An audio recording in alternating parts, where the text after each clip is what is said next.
Por favor, respeitem o São Paulo Futebol Clube. O único campeão de tudo, clube paulista que existe. O outro campeão de tudo é o Internacional, mas agora, com a conquista da Copa do Brasil de 2023, o único clube paulista que tem todos os títulos possíveis e imagináveis é quem? São Paulo Futebol Clube, talvez na maior Copa do Brasil de todos os tempos. Que isso? Eliminando... Não? Tô louco? Não sei. Eliminando Fala. 4 campeões a partir das oitavas. Sport, Palmeiras, Corinthians e Flamengo. 2 rivais direto. E o Flamengo, que é um rival histórico de São Paulo. Atual campeão. Naquela, obviamente, com ocasião. Dorival Júnior, que foi chutado do Flamengo. É a maior Copa do Brasil de todos os tempos. Tá cravado, não tem jeito. E assim, é uma Copa do Brasil que tem 2 técnicos campeões. Dorival Júnior e Rogério Ceni. Tem que ser dito. Rogério Ceni também merece a medalhinha de campeão da Copa do Brasil, Nossa. Segundo o regulamento, né? Porque na realidade, na real mesmo, no campo e na bola, Dorival Júnior talvez seja a grande cara desse São Paulo campeão da Copa do Brasil, que começa na 4ª fase, se eu não me engano, né? São Paulo e Ituano. Na 3ª fase, quer dizer, começa com São Paulo e Ituano. No único jogo de Rogério Ceni, que tem 1 milhão de cruzamentos, o jogo com mais cruzamento na história, cruzamento errado. foi esse jogo. Na volta, o Rogério Ceni nem tá mais no banco. Exatamente. Aí é Dorival Júnior, e aí Dorival Júnior muda a cara desse time de São Paulo. Dorival Júnior, na realidade, dá uma cara pra esse time de São Paulo, aposta na molecada e faz o time de São Paulo jogar muito bem, eliminar os 2 grandes rivais, ganhar do Flamengo na final, numa campanha histórica E que elimina com autoridade. que não tem nem o que contestar. Não, Exato. incontestável. Mas vamos voltar do começo. 3ª fase da Copa do Brasil, São Paulo e Ituano. O São Paulo que tinha sido já eliminado no Campeonato Paulista com um vexame, um gigantesco vexame contra o Água Santa. Tudo bem, o time do Thiago Carpini era bem organizado, bons jogadores, mas pela folha salarial do São Paulo, por tudo que se esperava do São Paulo, não dava pra ter sido eliminado. É aquele famoso aconteceu, mas não dava pra acontecer. Não tem como. E o São Paulo, no primeiro jogo, no Novelli Júnior, empata só com o Ituano. Você tinha falado dos cruzamentos. E aqui tem a manchete da ESPN, do Data ESPN Informação, que o São Paulo bateu o recorde de cruzamentos com o Rogério Ceni e erra incríveis 44 cruzamentos contra o Ituano. No total, foram 55 11 certos, 44 errados. Acho que ali, o Capita, já fica meio claro de que o Rogério Ceni, por mais que tivesse um trabalho longevo, né? A gente tá falando aí de mais de um ano, se eu não me engano, de Rogério Ceni no comando de São Paulo. Era como se você estivesse num quarto escuro e andando contra a parede. Não vai mais pra lugar nenhum. Não que eu seja o dono da razão. Muito menos só eu sei dizer a verdade. Mas o primeiro jogo do São Paulo foi no Morumbi. E aí, 205 cruzamentos, todos esses números que você falou, num time que não tinha padrão, num time que não jogava, era um time que não tinha uma cara, o Rogério não conseguia fazer esse time de São Paulo render de fato o que podia, insistia com muitos caras que não rendiam naquele momento.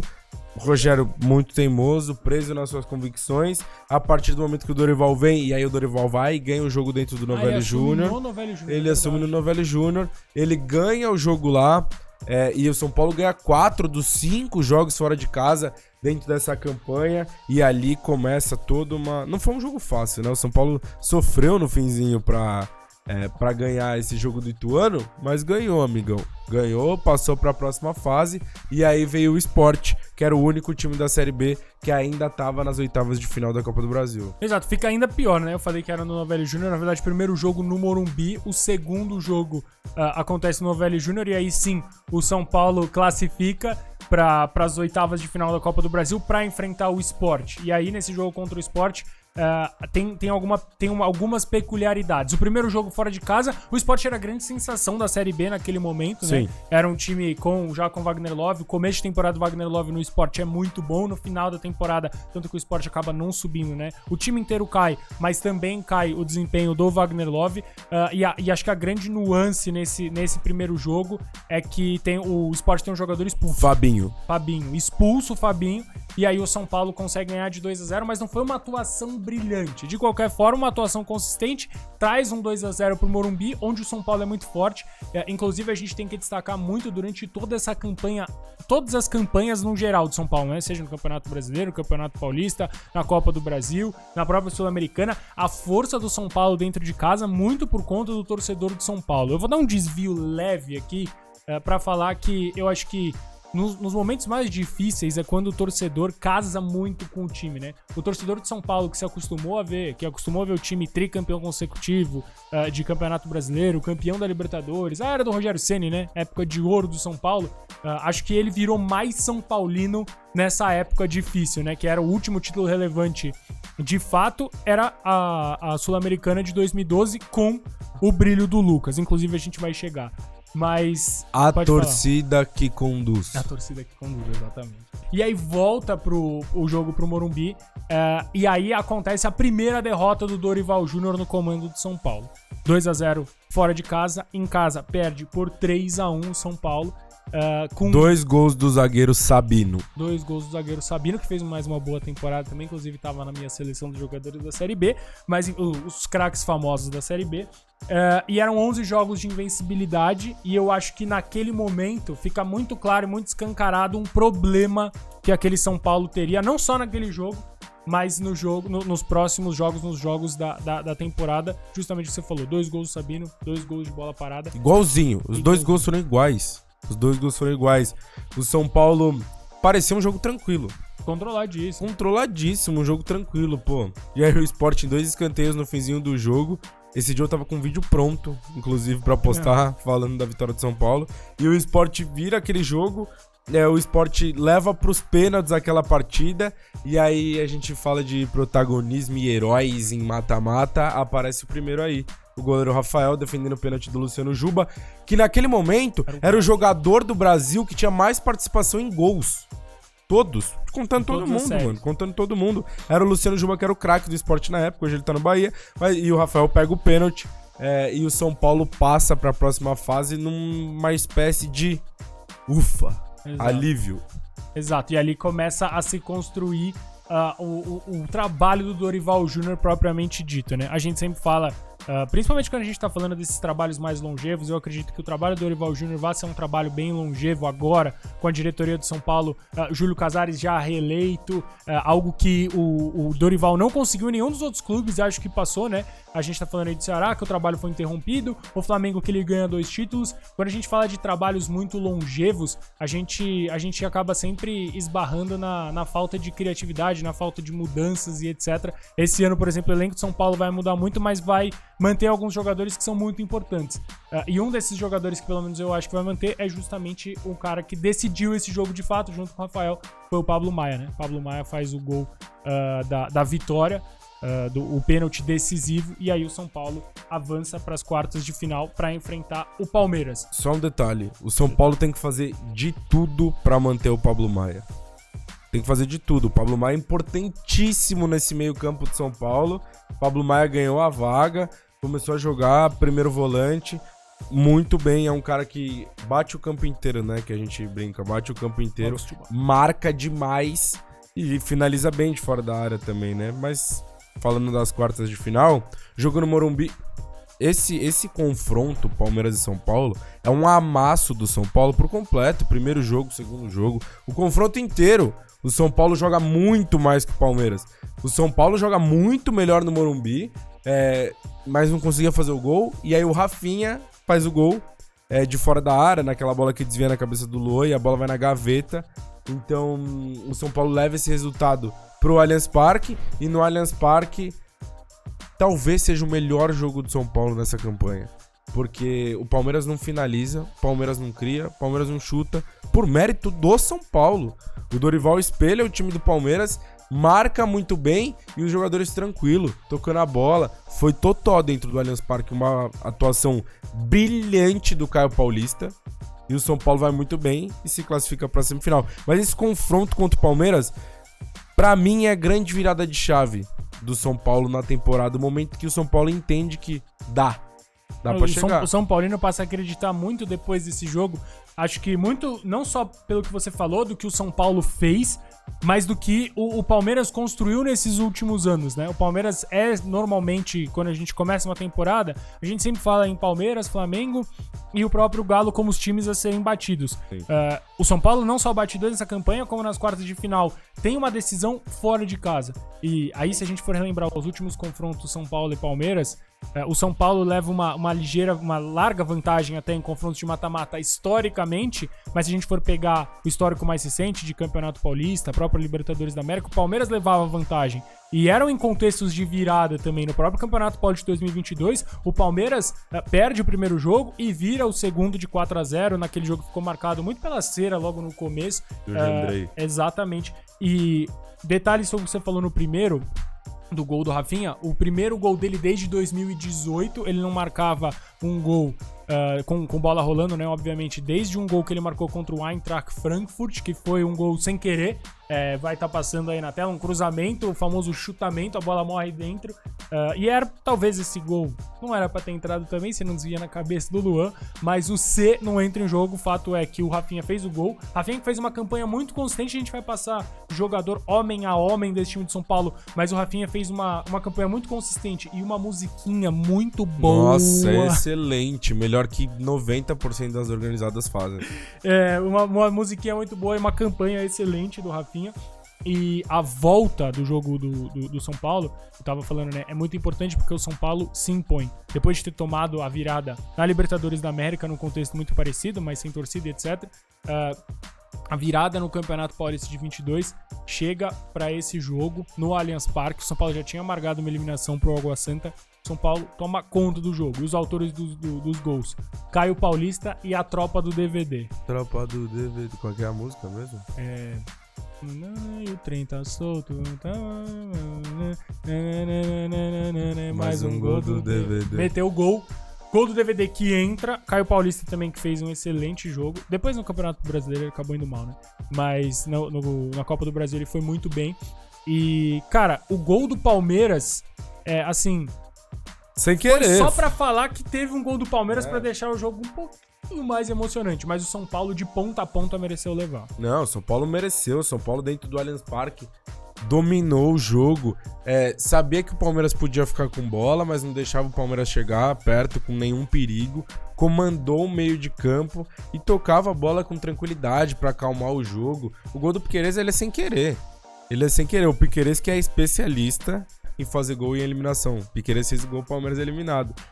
E mais uma vez isso. E aí, tropa do DVD fez gol. O Rafinha, faz um belo jogo aquele dia. Caio Paulista, num jogo que é marcado. Pablo Maia não joga essa partida. A gente tava falando que ele é importantíssimo, mas o Pablo Maia não joga por causa do falecimento de seu pai. E o São Paulo, mesmo assim, e era uma preocupação muito grande, né? Alisson, mano, desce pra jogar de volante. Isso aí foi um dos grandes acertos do Dorival. E anula o Veiga. O Veiga não consegue jogar nada aquele jogo. Partidaça do Alisson, muito importante também ao longo da campanha. Então foi muito merecido. E aí, como a gente falou, né, o São Paulo passa a acreditar a partir daquele momento e vai pra uma semifinal com o Corinthians. E aí a gente fica naquela, quem vai decidir em casa? É um confronto parecido, mas quem decide em casa leva uma vantagem, não sei o que. Saiu a bolinha lá, decisão no Morumbi. Decisão no Morumbi, e é muito curioso, porque falam, né, aqui em São Paulo, inclusive, que o Palmeiras apanha do São Paulo, o Palmeiras bate no Corinthians e o Corinthians bate no São Paulo, né? Basicamente é isso. Então todo mundo já tava meio que esperando, entre aspas, de fora, beleza, o São Paulo eliminou o Palmeiras e agora vai jogar São Paulo e Corinthians, o Corinthians elimina o São Paulo em tese. O primeiro jogo na Neoquímica Arena, e aí eu acho que é quando de fato escancara um problema também, um outro problema desse time, que é justamente a falta de criatividade. O São Paulo enfrentando um time que fez uma temporada muito ruim, muito abaixo, acho que, das expectativas. De novo, a gente já falou disso aqui, mas folha salarial e etc., muito abaixo da expectativa. De qualquer forma, o Corinthians consegue se impor na Neoquímica Arena, vence o jogo, e se no jogo anterior tinha tido um gol sem querer do Piquerez, nesse jogo aconteceu algo que normalmente não acontece com o Cássio, que é o chute do Luciano, a bola bate nas costas do Cássio e entra. Renato Augusto, com 2 toques na bola, basicamente decide o jogo a favor do Corinthians. É um jogo polêmico, é um jogaço. Pra mim, é um dos melhores jogos dessa Copa do Brasil. Por estar acontecendo na Neoquímica Arena, o Corinthians abre o placar, depois o Luciano empata. Logo em seguida. E causa todo aquele alvoroço. Bica na bandeirinha. Vamos parar um pouco de falar de Copa do Brasil. Bica na bandeirinha, do jeito que foi. Suave. O que você acha? Eu acho suave. Acho que tá todo mundo certo. O Luciano tá certo de meter o gol, chutar a bandeirinha, fazer o que quiser, provocar. Os caras do Corinthians estão certos de ficar muito puto. E aí os caras estão certos de defender o Luciano, os caras estão certos de cobrar. O tempo tem que fechar mesmo. E aí o juiz faz o que quiser.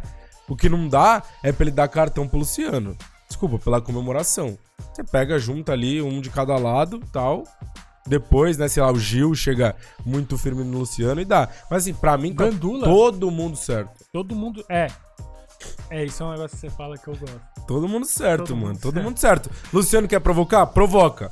Os caras do Corinthians têm a obrigação de ficar puto. Os caras ficaram puto. Os caras de São Paulo vão defender e os caras do Corinthians vão cobrar. Todo mundo certo aí. E aí o juiz faz o que quiser, tá lá pra isso. O problema é que a qualidade dos árbitros do futebol brasileiro são terríveis. Inclusive, esse jogo acaba... É um colateral pro resto, né, do campeonato. Porque o Veiga para de chutar a bandeirinha, todo mundo agora começa a ficar meio tipo, pô, não vou chutar a bandeirinha, mas enfim, eu tô com você, tô fechado com você.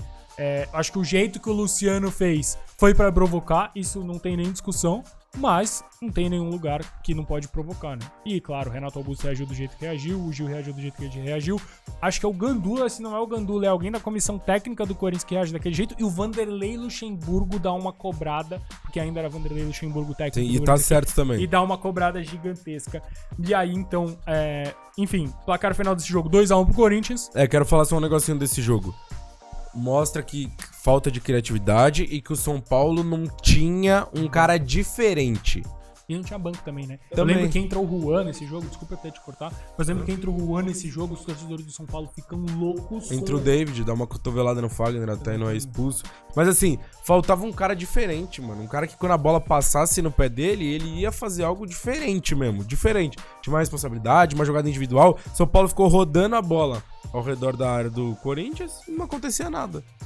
E aí, então, termina esse jogo 2-1 pro Corinthians, a volta é no Morumbi. E aí, esse interjogos é muito importante, porque a gente tem as voltas da Sul-Americana, os jogos de ida e volta, na verdade, né? São 3 semanas de diferença. Na semana seguinte, a gente tem a ida dos jogos da Sul-Americana e Libertadores, os 2 times da Sul-Americana. E depois, na outra semana, os jogos de volta da Sula. E aí sim a gente tem mais esse jogo. O jogo da volta, né? Que acontece no Morumbi, São Paulo e Corinthians. E o grande detalhe aí é que acabou a falta de criatividade do São Paulo, né? Porque chegam 2 caras muito diferentes. Chega o James, que por mais que ainda não tivesse pronto pra jogar, é um cara que tem a sua qualidade, isso é inegável, tem muita qualidade com a bola no pé. E do outro, e também ao lado dele, chega um cara pronto, sai da Premier League, o Lucas Moura, depois de uma temporada de muita dúvida na Premier League, né? Ele não conseguiu desempenhar o melhor futebol, inclusive tem um jogo muito marcante dele contra o Liverpool, que ele entra, faz 4 minutos, dá uma fatiada errada na bola, a bola cai no pé do Diogo Jota e ele mata o jogo. Tem uma despedida muito bonita pra ele, e ele assina com o São Paulo, sem a certeza de quanto tempo ia ficar, um contrato de 6 meses, e é basicamente o cara que muda completamente esse time de São Paulo. O Lucas Moura chega de moto no Brasil. Essa que é a verdade. Ele fica de moto em campo, porque ele vai, começa a botar a bola na frente, ninguém consegue pegar, o cara voando fisicamente. Lucas com 30 anos, pô, tá novo pra jogar aqui no Brasil. É um cara diferente, é um cara acima da média. Chega fisicamente, tá muito bem, tecnicamente ele sobra. E aí esse jogo da volta, o São Paulo contratou Rames e Lucas, o Corinthians contratou o Veríssimo. O Corinthians não consegue botar o Veríssimo pra jogar esse jogo. O Veríssimo vinha de uma sequência, né? De um tempão lesionado. Ele chega muito bem na Europa. E hoje o Veríssimo sobra também no Brasil, mano, muito. E aí o Lucas joga muita bola, muita bola. O Corinthians com Fausto Vera e Maicon, perdidaço. Não consegue marcar o Lucas, que joga entre linhas. E o gol que o Lucas faz, que ele até falou que ficou com o dedo doendo depois, é um absurdo. Ele tá na entrada da área com os 2 braços levantados, não tem ninguém em volta dele. Aí ele acha o Wellington Rato, que já tinha feito um golaço absurdo. E aí a bola vai pro Lucas de novo dentro da área, sozinho, mais uma vez. E ele faz o gol e classifica o São Paulo pra final da Copa do Brasil. Esse jogo é bem marcante também, né? Bem marcante esse jogo. E pra mim, acho que o maior detalhe também, que muita gente esquece, porque o Lucas, obviamente, é o maior personagem, né? Mas o Wellington Rato que você falou, da assistência, o Wellington Rato faz um golaço pra abrir o placar e dá uma assistência. Foi o melhor jogo de longe do Wellington Rato e acho que isso é muito legal. Depois a gente, como eu falei, vai falar homem a homem, mas em cada um dos jogos, algum dos caras dos 11 inicial ali, que a gente já... Pô, o time de São Paulo campeão da Copa do Brasil, pá, vem esse 11 na cabeça, tiveram seu protagonismo. O Lucas teve muito seu protagonismo nesse jogo, mas o Wellington Rato também. Acho que a gente tem que destacar um cara que... Ele chega do Atlético Goianiense, né? É um cara que não era esperado que ele fosse titular absoluto no time de São Paulo. Nem protagonista. Nem protagonista, ele varia muito, né? Em alguns momentos titular, outros momentos não. Mas o Dorival Júnior consegue encontrar uma posição pra ele, que é principalmente ele atuando pelo lado direito, né? E é justamente de onde sai o gol. Um golaço, inclusive, contra... Absurdo. Pra mim, é que é difícil falar que ele foi o melhor jogador, mas eu acho que o Lucas foi o melhor jogador, mas porque... O fato do Lucas estar em campo, acho que chama atenção o suficiente dos marcadores para ter a oportunidade do Wellington Rato aparecer mais, mas talvez em atuação individual, se for pegar só os números e botar um do lado do outro, talvez o Rato tenha sido até melhor do que o Lucas nessa partida.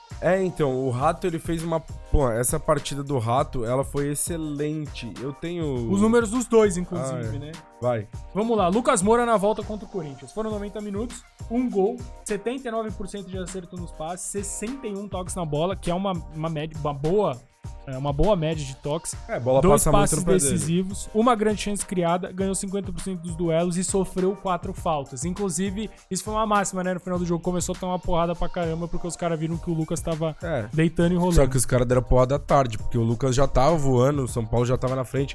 O jogo não foi tranquilo, no fim do jogo o São Paulo sofre, mano. Juliano chuta a bola pra fora, a bola não caiu no pé do Renato Augusto ali, porque senão era perigoso, mas vai com os números do Wellington Rato. O Wellington Rato, 79 minutos, um gol e uma assistência, 66 toques na bola, 80% de passes certos, 6 passes-chave aí é muito forte, né? 6 passes-chave. Calma, ele tocou mais na bola que o Lucas Moura. 85% de bolas longas certas e duelos ganhos 3 de 6. Foi muito bem, né? Não tem nem o que falar. Os dois arregaçaram nesse jogo e aí a gente chega pra final. Podemos já falar da final? Você quer destacar mais alguma coisa desse jogo? Não, só a sequência do Lucas. Ele chega, joga contra o Atlético, a gente já vê que ele é diferente, mas ele faz o pênalti lá com excesso de vontade. Aí vai pro Maracanã e faz um gol num mistão do São Paulo lá que joga contra o Flamengo. O Flamengo até faz um gol de pênalti no último lance lá, que deu toda a polêmica. E aí vai pra jogar esse jogo contra o Corinthians. O gol dele contra o Flamengo é diferente também, né? É um chute que a gente não tá acostumado a ver muito, né? E de fato. E aí a gente chega na final. Final Palmeiras e Flamengo. Acho que a principal... Palmeiras e Flamengo. São Paulo e Flamengo na final. Acho que a maior história, apesar de tudo que tava rolando no Flamengo, instabilidade, etc. O Flamengo consegue chegar na final com o Sampaoli, mas tá no banco de reservas a maior história. O Dorival Júnior, campeão da Libertadores, campeão da Copa do Brasil. Ele não vira nem um ano, né? Como técnico. Ele é demitido antes do Natal, se eu não me engano. Sim. O Dorival Júnior, pra chegada do cara que mudaria tudo, que era o Vitor Pereira. Não mudou absolutamente nada. O Dorival, ele fica sabendo que o Flamengo tá negociando com o Vitor Pereira e aí tchau, né? Ele vai embora e tá mais do que certo. E o Dorival faz uma escolha... assim, eu acho que os times que foram eliminados na primeira fase do Paulista, Corinthians, São Paulo e Santos, a melhor opção pros 3 era o Dorival. O Corinthians prefere ainda ficar com o Lázaro mais um tempo, o Santos opta por ficar com o Odair, e o São Paulo vai, demite o Rogério e traz depois de um tempo, né, e traz o Dorival, que faz um ótimo trabalho. E os outros dois brigaram pra não cair, com vários técnicos ao longo do ano, nada funcionou, reforço pra caramba, e o Dorival consegue fazer esse time do São Paulo jogar. Eu acho que o São Paulo chega, mano, com um time pior, mas até como um certo favorito pra essa final, pela confiança, por tudo que fez ao longo da campanha. O Flamengo sofrendo demais com questões internas, briga do massagista lá do São Paulo com o Pedro, Marcos Braz e Gabigol. O clima não tava legal, o São Paulo chega praticamente demitido para as finais. Teve gente que defendeu até ele ser demitido entre os dois jogos e a gente foi foi esse caso, porque não tinha mais o que fazer. Aí o São Paulo vai ao Maracanã e vence com o gol do Caleri, mano. E é uma história bem legal. O Caleri, por muita gente tratado como pipoqueiro, né? Final da Sul-Americana do ano passado, perdeu alguns gols contra o Independente Del Valle. Esse ano, na eliminação pra LDU também perde gols incríveis dentro do Morumbi. E aí ele vai, o platinado Caleri, e faz o gol no Maracanã, que dá a vitória pro São Paulo, mano. Tava horroroso aquele cabelo. Mas eu quero destacar os números do Dorival. Venceu 18 dos últimos 19 mata-matas que ele disputou. Isso é completamente absurdo. Finais 4-4. Tá bom, o que mais? Chegou, ganhou. É um cara que se reinventou. A gente fala muito sobre técnico estrangeiro e a paciência que muitos clubes têm com técnicos estrangeiros em detrimento de técnicos brasileiros. O Dorival é um cara que não merece ser citado nesse meio, porque ele é um treinador que se reinventou com o tempo. Todo mundo lembra, né? A primeira passagem do Dorival no São Paulo. E quando foi especulado o Dorival voltando pro São Paulo, todo mundo falou, como assim? Como esse cara E foi a mesma coisa, né? Ele foi depois do Rogério. Exatamente, ele assume o time do Rogério Ceni. E afinal, assim, acho que fica muito claro que é um trabalho e o que deveria ser um trabalho.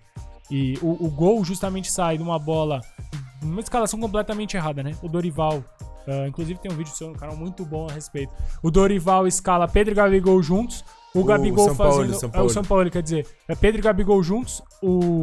O Dorival escalou Pedro e Gabigol juntos muito bem, inclusive. Muito bem, O São Paulo escala Pedro e Gabigol juntos, o Gabigol fazendo mais o corredor direito, né? Numa função que não é a do Gabigol. O Gabigol nunca fez isso, de voltar pra marcar. E contra um Caio Paulista, mano, que é um cara muito ofensivo. O Caio Paulista era atacante, ele peca muitas vezes na marcação, como pecou contra o Corinthians no gol do Renato. Mas assim, ofensivamente ele vai bem, ele tem qualidade. Então, você botar o Gabigol pra ficar acompanhando ele... Assistente lateral. Não tem como, né? E é justamente ali que sai o gol. Numa falha geral, eu diria. Tem também o sai não sai, né? Era o Matheus Cunha no gol, se eu não me engano. Matheus Cunha, altura. Pelo amor de Deus. Não existe, ou você sai naquela bola ou você fica. E justamente aí sai o primeiro gol e o único gol daquele jogo. São Paulo que leva a partida pro Morumbi ganhando de 1-0. O São Paulo não sofreu nada naquele jogo. E não sofreu. O Rafael não fez uma defesa. Exatamente. E aí volta pro Morumbi. O jogo do Morumbi era muito um time que a gente ficava se perguntando. Eu me perguntava muito isso. Será que o São Paulo vai sofrer o fato de nunca ter ganhado um título da Copa do Brasil? Será que esses jogadores vão sofrer? Vai pesar, né? Exato. Por quê? Porque o Caleri é um cara que era idolatrado, mas não sei se ele seria ídolo, sem esse título, obviamente, eu não sei se ele seria considerado ídolo daqui 20 anos. Ele tinha que ganhar aquele título. Sim. O Rafinha é um cara que chega, e por mais que estivesse fazendo uma temporada muito boa, a gente sabe que poderia ir tudo pro ralo se não tivesse vencido o título da Copa do Brasil. O próprio Beraldo também. Os números do Beraldo são absurdos, a gente vai falar muito também, mas... O Beraldo, primeiro que ele joga 2 dribles sofridos. Muito na final, muito. Principalmente no jogo da ida. Agora, 2 dribles sofridos em 8 jogos. Mano, ele não cometeu uma falta por jogo. São 6 faltas em 8 jogos. Surreal. E passe 90%, né? E também, que nem a gente já tinha falado do Nino no nosso recap da Libertadores, é um outro cara que tem uma fatiada 70% de lançamentos certos. É um número para um zagueiro muito alto. Tem uma diferença no primeiro jogo, os zagueiros do Flamengo lançam muito também. O Léo Pereira lança muito, só que o aproveitamento do Léo Pereira é baixíssimo e o do Beraldo é gigante. E um outro cara também que merece muito destaque e que teve que sair cedo nessa final foi o Arboleda, né? O Arboleda é um cara que merece muito destaque, saiu logo cedo, foi uma preocupação, inclusive, porque é um zagueiraço. Talvez... o Arboleda... Ele tá no top 5, né, de zagueiros do Campeonato Brasileiro há um bom tempo já. Ele se machuca nas eliminatórias, né, também. Exato. Então fica aquela dúvida, será que o Arboleda vai jogar a final? Será que ele não vai? E aí o Arboleda, que é o segundo jogador com maior porcentagem, né, de duelos vencidos, venceu 77% dos duelos. O primeiro em duelos pelo alto e o segundo em interceptações. As estatísticas que zagueiro precisa, né? Exatamente. E aí, então, no jogo de volta, acontece o gol do Bruno Henrique. Bruno Henrique também, que foi muito bem pelo Flamengo, né? Um jogador especialíssimo. E aí, talvez, o gol de um cara que merecia muito pelo que sempre fez e que pouquíssima gente reconheceu, né? E aí, acho que fica muito, muito fácil de enxergar quando o Rodrigo Nestor faz o gol do título. E um baita de um gol, inclusive, né? o Rodrigo Nestor faz o gol do título de São Paulo. E ali, acho que quando sai o gol já tava meio na cara que o São Paulo ganharia, né? O São Paulo consegue segurar a pressão, né? O Nestor em finais pelo São Paulo. Assistência contra o Palmeiras no Paulistão de 2021. Assistência contra o Palmeiras no Paulistão de 2022. Gol e assistência, porque é ele que cruza pro Caleri no primeiro jogo. Contra o Flamengo na Copa do Brasil. E aí, nesse jogo da volta, ele faz um gol, né? Dá 2 chutes no gol, 1 passe-chave, 14 passes certos, 4 bolas recuperadas e 2 interceptações. É um cara muito proativo pro time, né? O Rodrigo Nestor, que passou a ser reconhecido depois desse gol. Sim, e passou por momentos muito difíceis, justamente para tentar se provar dentro do contexto do São Paulo, que é um clube gigantesco, acostumado com grandes jogadores, inclusive nessa posição, como volante, né? O São Paulo sempre teve jogadores muito bons, muito fortes, e o Rodrigo Nestor era um cara muito duvidado, assim como o outro cara que era muito duvidado, que a gente já citou aqui, que é muito importante a gente citar, o Alisson, que talvez tenha passado um mal bocado, né? Mais maus bocados do que passou o Nestor, mas a gente tá falando mais de momento pessoal, né? É um cara que passou por uma depressão muito, muito forte. Ele conta, a entrevista dele em Bola da Vez é muito, muito forte. Ele passa por uma depressão e é justamente ele que resolve se afastar do futebol, não quer jogar mais bola. Ele conversa com os amigos, inclusive amigos de outros clubes, o próprio Mike do Palmeiras, que ele elimina nas quartas de final, é um cara que eles já se conheciam desde o tempo do Cruzeiro, né? Se eu não me engano. Sim, eles se conheceram lá nos tempos de Cruzeiro. E o Mike ajuda ele bastante. E nessa função que o Dorival encontrou pra ele, o Alisson foi importantíssimo. E também nesse jogo foi muito bem. Não, o Alisson, ele sai muito desgastado, né, no meio do segundo tempo, mas porque corre demais. E aí o Alisson passou a ser a dupla do Pablo Maia ali no meio. Um meio rápido e que dá muito combate. Um time intenso, muitas vezes. Por isso que o Rames não foi, né? Por isso que o Rames não jogou muito. Porque o Dorival queria um time intenso no meio de campo. Pra conseguir jogar, pra conseguir marcar. O Alisson tem 8 jogos, uma assistência, 92% de passes certos, 79% dos passes longos, 31 bolas recuperadas e 12 desarmes.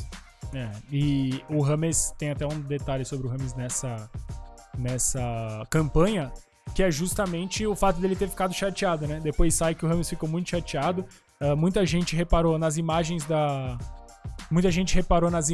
comemoração do título, o Rames um pouco cabisbaixo, um pouco chateado, ninguém entendeu muito bem. E o Rames é um cara que se cobra muito, que gostaria muito de ter participado mais, mas ficou muito claro porque ele não entrou, né? Porque ele estava muito abaixo fisicamente do que o estilo de jogo do Dorival pede e do que os outros jogadores estavam todos, cara, na ponta dos cascos para jogar aquele campeonato. E acho que acaba com São Paulo muito bem campeão, né? Não, eu acho, é merecidíssimo. É uma campanha histórica. Pra mim, a maior Copa do Brasil, assim, por ter eliminado os 2 rivais, por ter ganhado do Flamengo, pela história do Dorival ter ganhado em cima do Flamengo. É incontestável esse título do São Paulo, que foi o melhor time da competição. Sofreu lá contra o Ituano, sofreu contra o Sport, mas quando chegou na hora do vamos ver, jogou e ganhou os 2 clássicos. Eliminou Palmeiras, eliminou Corinthians, eliminou Flamengo, com um time às vezes até pior tecnicamente. Então é mais do que merecido. E aí eu queria pedir pra você, antes da gente encerrar, a música do Rafinha, que você cante um pedaço. Não, antes eu quero perguntas rápidas. Melhor jogo da campanha. O melhor jogo da campanha pro São Paulino, como coração, eu acho que foi contra o Corinthians no Morumbi, na classificação pra final.